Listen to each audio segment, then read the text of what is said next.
me to today's video. Today we are going to be looking at a very simple item. We are going to be looking at a T-shaped plan.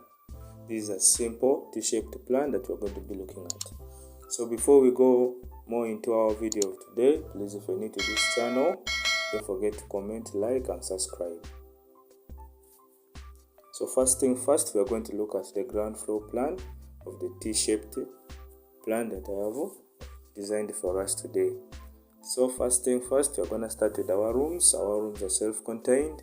As I told you earlier, what self-contained means. Self-contained means it has got the water system, the toilets, the bathtubs, wardrobes, a standard structured room. That's what self-contained means. You can easily live in it without moving out, because things that support life are easily accessible within the room. So moving on to the rest of the rooms, before we go, we have 2 bedrooms.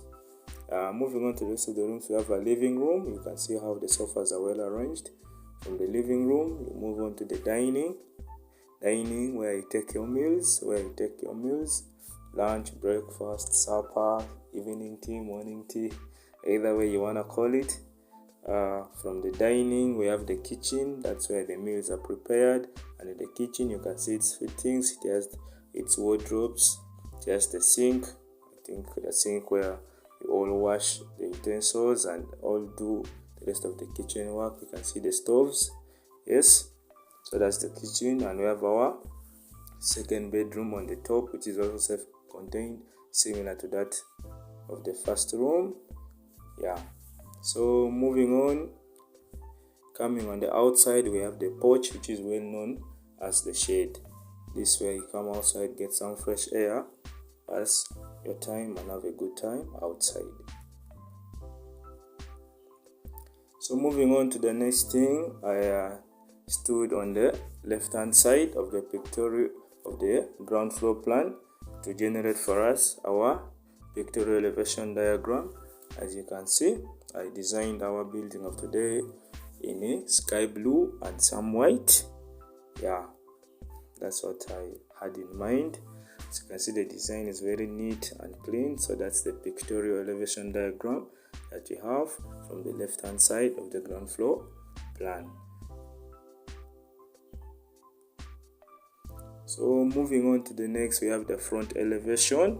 Like I told you earlier, our elevation is taken or drawn from a perpendicular angle. Look at the building directly and you're able to obtain. If you have to stand at the front and you look at the building perpendicularly, you're able to obtain the front elevation diagram. If you go to the back, that will be called the back elevation diagram. To the left elevation, and on the right will be the right elevation. But for this one in particular, I have for us the front elevation diagram.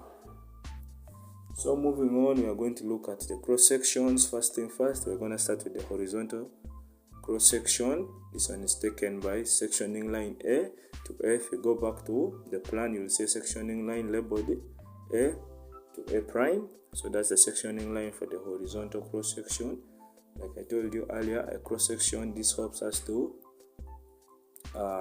view or see the internal features of the building. As you can see on the horizontal cross section of this building, we're able to see the internal features, the internal doors, the internal windows. Yes, as you can see, this is from the bedroom. We're able to see the bed. Then you move on, you can see the fittings inside. So that's what the horizontal cross section has given us today. So we're gonna move on and we look at the vertical cross section of the building. This one is able to give us everything from the foundation, the body of the building, and the rooftop. From the foundation, we are able to see the foundation feature. We're able to see the strip concrete, the concrete strip, the beneath wall. We're able to see the slab. Then we're able to also see the splash apron, the porch, the poles that were cut. Moving on to the body, we're able to see the cut doors. The cut doors, the cut windows. it has given us from the body. So moving on to the roof, we're able to see the struts and ties, the beam of the building, the rooftop, the ridge. Yes, so those are the features that the vertical cross section has given us, which is given by sectioning line of B to B prime. Again, I refer you back to the plan to see the sectioning line for the vertical cross section. Yes, so coming on to the last, so this is the whole summary of what we have done today. So I appreciate you. If you have come this far watching the video, please keep coming again to check on our videos and supporting the channel. Don't forget to like, subscribe, and send us a comment. We appreciate you.